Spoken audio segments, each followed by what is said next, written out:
Detasemen Khusus 88 atau biasa disebut Densus 88 tengah jadi perbincangan.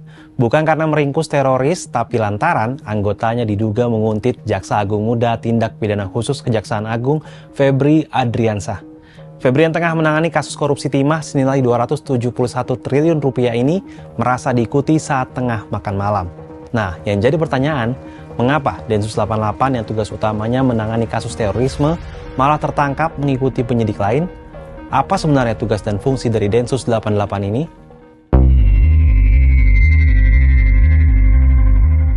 Sebelum membahas tugas dan fungsi Densus 88, kita tengok lagi sejarah awal dari pembentukan Detasemen Anti Teror ini.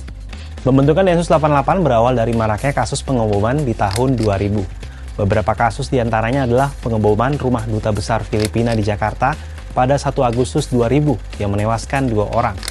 Berselang sebulan, terjadi pengeboman di Bursa Efek Jakarta pada 13 September 2000 yang menewaskan 10 orang.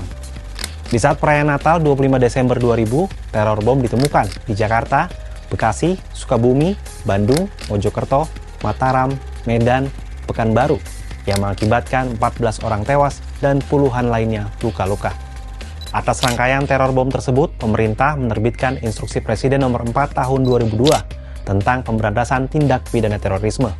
Aturan ini menjadi awal dibentuknya Densus 88 yang dirintis Kombes Gori Esmere dan diresmikan Kapolda Metro Jaya saat itu, Inspektur Jenderal Firman Gani pada tanggal 26 Agustus 2004. Setelah resmi dibentuk pemerintah, Densus 88 tercatat pernah menangani kasus-kasus terorisme dan menangkap sejumlah pelaku teror.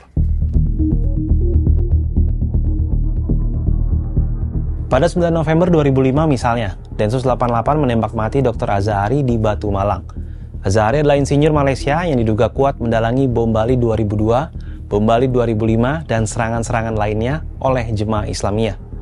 Lalu pada 17 September 2009, Densus 88 menggelar operasi dengan menewaskan Nurdin M. Top dalam sejumlah teror besar di Indonesia.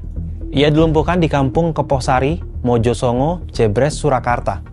Operasi penangkapan ataupun pencegahan terorisme ini kemudian berlanjut hingga saat ini. Nah, sekarang apa sebenarnya tugas dan fungsi utama Densus 88? Apakah hanya sebatas menangani kasus terorisme atau juga bisa melakukan pengintaian seperti yang dilakukan kepada Jampitsus?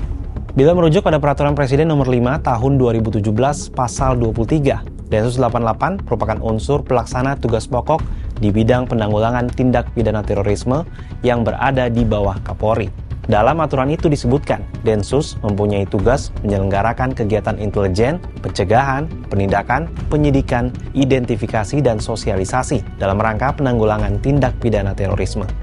Berdasarkan aturan ini sudah jelas kalau kewenangan Densus 88 hanyalah yang berkaitan dengan pencegahan terorisme. Lalu mengapa Densus 88 justru menguntit Jampitsus Kejagung Febri Ardiansah? Hingga Senin 27 April 2024, belum ada keterangan lebih lanjut baik dari pihak Kejagung maupun kepolisian terkait kelanjutan kasus ini. Kapus Penkum Kejagung Ketut Sumedana mengatakan, belum mendapatkan informasi mengenai peristiwa itu. Saat Kompas mengonfirmasi dugaan tertangkapnya satu anggota Densus 88 itu, Kepala Divisi Humas Polri, Inspektur Jenderal Sandi Nugroho, juga belum merespon. Demikian informasi kali ini, simak berita-berita menarik lainnya baik dalam negeri maupun internasional hanya di Harian Kompas dan kompas.id. Sampai jumpa.